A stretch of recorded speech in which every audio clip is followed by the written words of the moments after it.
नमस्कार, दिन भर की बड़ी खबरों में आपका स्वागत है। मैं हूं शिवानी। आज की खबर में बात होगी ओडिशा में गरजे राहुल गांधी जन सैलाब देख मोदी और नवीन पर बड़े खुलासे की। वहीं दिल्ली में बड़ा सियासी भूचाल, सब कुछ हो जाएगा बर्बाद की। और संदेश खाली मामले में ममता बनर्जी के चौंकाने वाले एक्शन की। इधर सीरियल के राम को आया गुस्सा, कर दी खुली बगावत की। वहीं केजरीवाल के किस गाने से चुनाव आयोग को लगी मिर्ची की। साथ ही बात होगी साहिल खान की गिरफ्तारी की। और खबर के अंत में बात होगी देवगौड़ा के पोते के वायरल अश्लील वीडियो से बीजेपी की बढ़ी मुश्किल की। इसी के साथ आज दिन भर की सभी बड़ी और प्रमुख खबरों को जानेंगे विस्तार से। उससे पहले एक नजर सुर्खियों पर। राहुल गांधी बोले ओडिशा में बीजेपी बीजेडी की शादी हो चुकी। दिल्ली वाले अंकल और नवीन पटनायक ने मिलकर आपका पैसा लूटा। आपसे गठबंधन पर दिल्ली कांग्रेस अध्यक्ष का इस्तीफा। पूर्व विधायक आसिफ मोहम्मद का दावा, भाजपा उन्हें टिकट देगी। लवली समर्थकों ने धक्का दिया। भागवत बोले आरएसएस हमेशा आरक्षण के पक्ष में, कुछ लोग झूठ फैला रहे। शाह ने कहा भाजपा के रहते कांग्रेस आरक्षण को छू नहीं पाएगी। संदेश खाली केस सीबीआई को सौंपने के हाईकोर्ट के फैसले के खिलाफ सुप्रीम कोर्ट पहुंची ममता सरकार, कल होगी सुनवाई। इसी का आदेश, आप कैंपेन सॉन्ग बदले, इसे न्यायपालिका की छवि हो रही खराब। जेल में बंद केजरीवाल के साथ गुस्साई भीड़ दिखाई गई। पीएम मोदी बोले शहजादे ने राजा महाराजाओं का अपमान किया। कर्नाटक में कहा वायनाड जीतने के लिए कांग्रेस राष्ट्र विरोधी संगठन पीएफआई की ले रही मदद। सिरसा कांग्रेस उम्मीदवार का बीजेपी पर वार। शैलजा बोली सरकार अंधी और बहरी हो चुकी है। बेरोजगारी, महंगाई सबसे बड़ा मुद्दा। 1 मई तक पुलिस रिमांड पर actor Sahil Khan. Mahadev app case में मुंबई एसआईटी ने बताया आरोपी जगदलपुर से हुई थी गिरफ्तारी। हमने कैसे आंख बंद करके भरोसा किया, किस पर क्रोधित हुए रामायण के राम, किसने तोड़ा अरुण गोविल का भरोसा।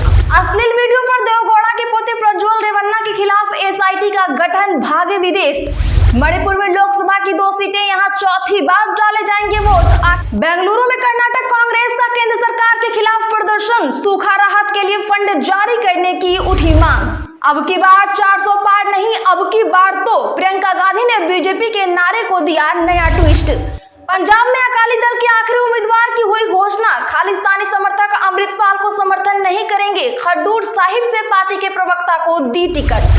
सरकार बनने पर किसानों को एमएसपी दिलाएंगे, कर्ज माफ करेंगे। संभल से अखिलेश यादव ने भरी हुंकार। भारत यात्रा टालने के बाद इलन मस्क चीन पहुंचे। टेस्ला के self driving software roll out की तैयारी। डेटा ट्रांसफर पर भी बात संभव। तीसरे चरण से पहले नीतीश कुमार ने जल्दी चाल। तेजस्वी की बढ़ी टेंशन, कार्यकर्ताओं को दे दिया बड़ा आदेश। चलिए जानते हैं बड़ी और प्रमुख खबरों को विस्तार से। उससे पहले प्लीज वीडियो को लाइक जरूर कर दें।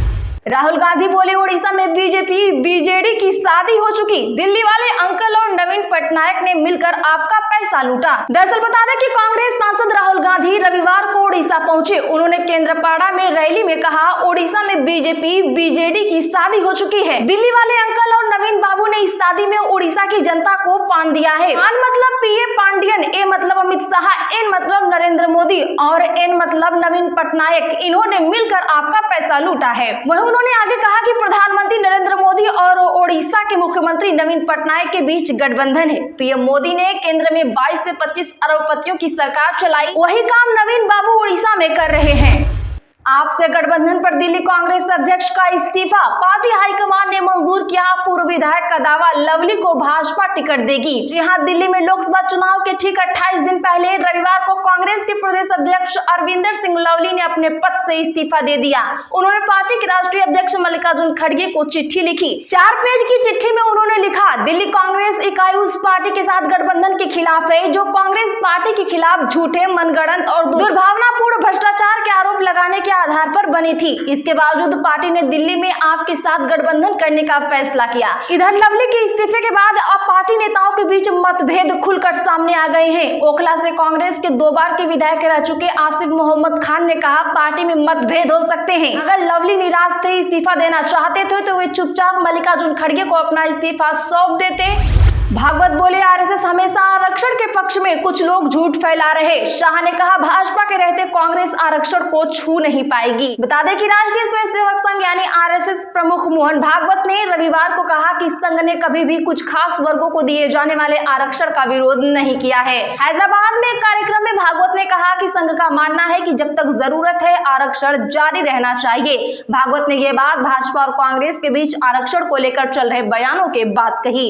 आरएसएस प्रमुख मोहन भागवत ने कहा जब मैं यहां आया तो एक वीडियो वायरल किया जा रहा था कि आरएसएस आरक्षण के खिलाफ है। हम इस बारे में बाहर बात नहीं कर सकते, अब यह पूरी तरह से झूठ है।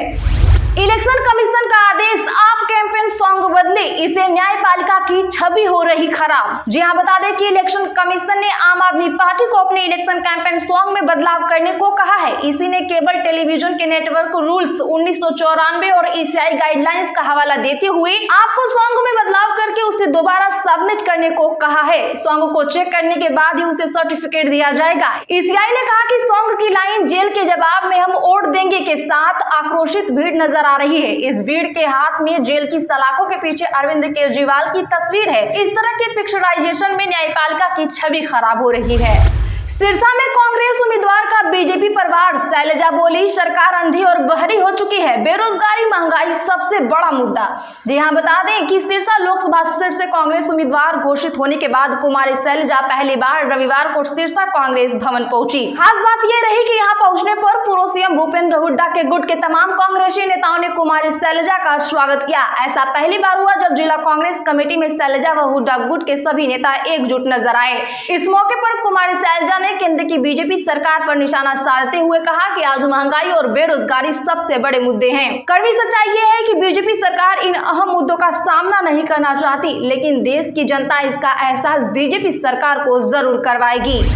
1 मई तक पुलिस रिमांड पर actor Sahil Khan Mahadev app case में मुंबई एसआईटी ने बताया आरोपी जगदलपुर से हुई थी गिरफ्तारी। बता दें कि महादेव ऐप केस में छत्तीसगढ़ के जगदलपुर से गिरफ्तार एक्टर साहिल खान को मुंबई की कोर्ट ने 1 मई तक पुलिस रिमांड पर भेजा है। साहिल खान 4 दिन पुलिस कस्टडी में रहेंगे। मुंबई साइबर सेल की एसआईटी ने महादेव सट्टा ऐप मामले में साहिल को हिरासत में लिया था। मुंबई में मेडिकल के बाद उन्हें कोर्ट में पेश किया गया। कोर्ट ने पुलिस ने साहिल खान को महादेव बेटिंग ऐप में आरोपी बताया है। पुलिस के मुताबिक साहिल ने इस ऐप को सोशल मीडिया और दूसरे प्लेटफॉर्म्स पर प्रमोट किया। हमने कैसे आंख बंद करके भरोसा किया, किस पर क्रोधित हुए रामायण के राम, किसने तोड़ा अरुण गोविल का भरोसा। बता दें कि जब किसी का दोहरा चरित्र सामने आता है तो उससे अधिक स्वयं पर क्रोध आता है कि हमने कैसे आंखें बंद करके इस स्नान पर भरोसा किया। जय श्री राम टीवी धारावाहिक रामायण के राम और मेरठ से भाजपा प्रत्याशी अरुण गोविल का यह पोस्टर रविवार को सुबह सोशल मीडिया प्लेटफॉर्म एक्स पर आया तो यूपी से लेकर दिल्ली तक खलबली मच गई। कुछ देर में ही पोस्ट वायरल हो गया। अरुण गोविल का इशारा बिल्कुल साफ था, वह किसी नेता से बेहद खफा हैं। चुनाव तक तो अपना गुस्सा दबाए रखा या सार्वजनिक नहीं होने दिया। मतदान खत्म होते ही गुबार फूट पड़ा। बता दें कि चुनाव खत्म होने के अगले दिन ही वह मुंबई रवाना हो गए। इसे लेकर भी लोगों ने उन्हें निशाने पर लिया और तरह तरह के कमेंट सोशल मीडिया प्लेटफॉर्म पर किए। अश्लील वीडियो पर देवगौड़ा के पोते प्रज्वल रेवन्ना के खिलाफ एसआईटी का गठन, भागे विदेश। बता दें कि लोकसभा चुनाव 2024 के बीच जनता दल के सांसद प्रज्वल रेवन्ना और हसन से पार्टी के उम्मीदवार की मुश्किलें बढ़ गई हैं। कथित अश्लील वीडियो सोशल मीडिया पर वायरल होने के बाद वह विदेश भाग गए हैं। उनके खिलाफ कर्नाटक की सिद्धारमैया सरकार ने एसआईटी जांच के आदेश दिए हैं। बता दें कि रेवन्ना पूर्व प्रधानमंत्री और जद सुप्रीमो एचडी देवगौड़ा के पोते भी हैं। दावा किया जा रहा है कि वे बेंगलुरु से जर्मनी चले गए हैं। चुनाव प्रचार के बीच रेवन्ना का विदेश जाना पार्टी की फजीयत करार हो रही है। इस मामले में जद और भाजपा दोनों की ओर से पुलिस में शिकायत दर्ज की गई है। शिकायत में आरोप है कि नवीन गौड़ा और कई अन्य लोगों ने रेवन्ना को बदनाम करने के लिए कथित वीडियो वायरल किए हैं। अब चुनाव प्रचार के बीच रेवन्ना का विदेश जाना पार्टी की फजीयत करा रही है। पार्टी मुख्यालय में एक आपातकालीन बैठक भी बुलाई गई है।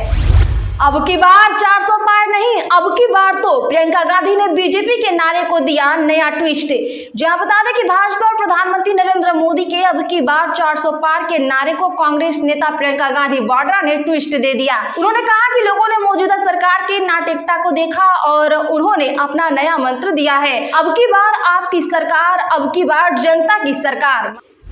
सरकार बनने पर किसानों को एमएसपी दिलाएंगे, कर्ज माफ करेंगे, संभल से अखिलेश यादव ने भरी हुंकार। जी हां, बता दें कि आज अखिलेश यादव ने संभल लोकसभा क्षेत्र में जनसभा को संबोधित किया। अखिलेश यादव ने कहा कि चुनावी गर्मियां हैं, जिस तरह का माहौल नजर आ रहा है, जनता ने भाजपा के खिलाफ मतदान किया है। तीसरा चरण बहुत महत्वपूर्ण है, इस हिस्से से शुरू होकर हमारे घर तक चुनाव है, यहाँ से मैनपुरी तक चुनाव होने जा रहे हैं। अखिलेश यादव ने कहा, रामपुर और मुरादाबाद जीत रहे हैं, फिर संभल कैसे पीछे छूटेगा। जब भाजपा की सबसे ज्यादा हार वाली सीट की गिनती हो, उसमें संभल आना चाहिए। चुनाव श्रद्धांजलि देने का चुनाव है, बर्क साहब को श्रद्धांजलि देने का वक्त है। वह अपने लोगों के हक को हमेशा खड़े रहते थे। तो आज के लिए बस इतना ही। रोज के ऐसे ही सच्ची और ताजा खबरों के लिए चैनल अभी सब्सक्राइब करें, बगल में घंटी के निशान को जरूर दबा लें, वीडियो को लाइक शेयर कर हमारा सपोर्ट जरूर करें।